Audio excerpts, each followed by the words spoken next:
Republicans need to win, they will be running full steam backwards away from President Trump. And I think that was true in 2010 and 2014 for Democrats. And so at the end of the day, I think this election, more so than any election we've had in a long time, will be determined by the mood of the country and on issues, not on the emotions of voters.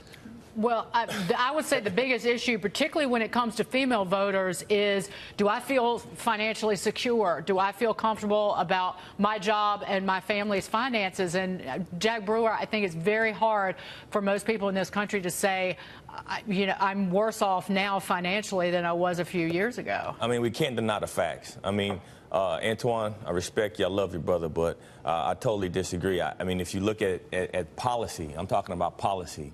To paint this broad picture, to pretend that the policies of Donald Trump economically have not been good for people, it just isn't true. And I don't think that you can continue to push that narrative, because if you look at the facts, there are less poor people, and that's what I care about. There are less poor people on food stamps today than there has been in a long time.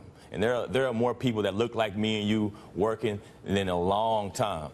Martin Luther King marched for jobs. That's what jobs and freedom. And we got more jobs in this country. So I think, you know, the rhetoric is there. If you want to play on the emotion, if you want to bring in the racism, you want to bring in the sexism and all these other emotional things, yeah, we can talk about that. But if you're talking about pure policy, how can you ignore that when the deregulation has clearly made an impact on this economy? The tax reform has clearly made an impact on this economy. I mean, if we would have talked about having 4% growth 3 years ago, we would have been laughed at. I know I wasn't expecting it, and now we're seeing it. I mean, so let's just keep it real and at least be honest about the situation that we are in as a country.